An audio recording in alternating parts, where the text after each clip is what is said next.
So next in the slide we have formulas. So formulas are used for what?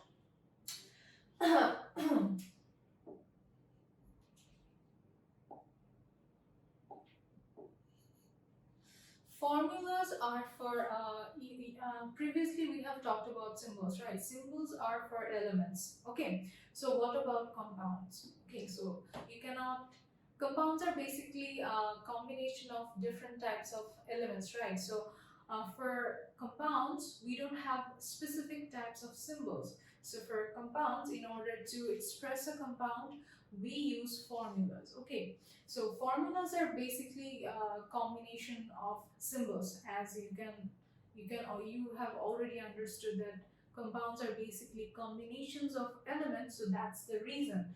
So yeah, here we have nitrogen. Okay, so nitrogen is written as N2, or yeah, N2, because it's a molecule and it has two nitrogen atoms in it.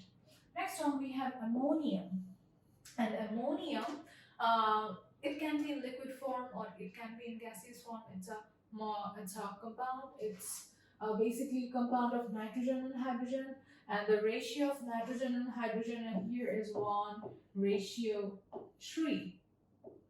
Okay, so yeah, that's the formula for ammonium. And next on we have chlorine, and for chlorine, the and this is also a molecule of chlorine. Okay, here I need to tell you something. A fun fact is nitrogen, chlorine, or fluorine, iodine, bromine, oxygen. Yeah, these types of elements, they cannot stay in the nature as their atomic form. Like you cannot expect an oxygen atom roam around in the nature freely. No, that's not possible. They need a companion. Okay, they always create a molecule. Oxygen atom will always find another oxygen atom, and together they will create oxygen molecule, and then they can roam around in the air, or do whatever they want. They can stay happy in this form, but in this form they can never stay. Same goes for chlorines, nitrogens. They're always in molecular form. They are never found in atomic form. But sodium, calcium, magnesium, these types of elements, they're really independent in the nature. They can stay in their atomic form. Okay, so yeah, that's a fun fact for me at least. So moving on, we have sulfuric acid, and sulfuric acid is also a compound. It's a compound of hydrogen, sulfur, and oxygen. Here we have 2 hydrogens and 1 sulfur and 4 oxygens.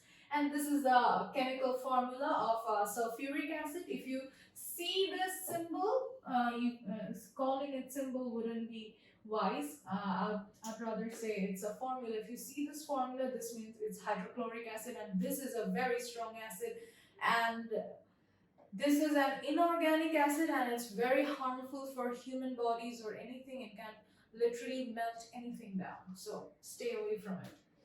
So I think we have already understood what is formula. Now there is a definition, so this is basically a set of chemical symbols showing the elements present in a compound and their relative proportions. Yes, this line is really important,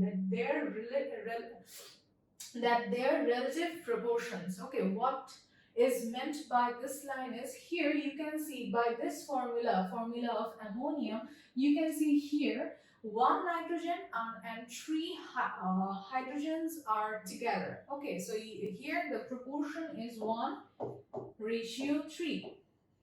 So here we have sorry, let me write it again. So here we have 2:1:4. Okay, so here for this element, the proportions are 2:1:4. What is meant by here is you will always find 2 hydrogens attached with 1 sulfur and combined with 4 oxygen atoms. Okay, so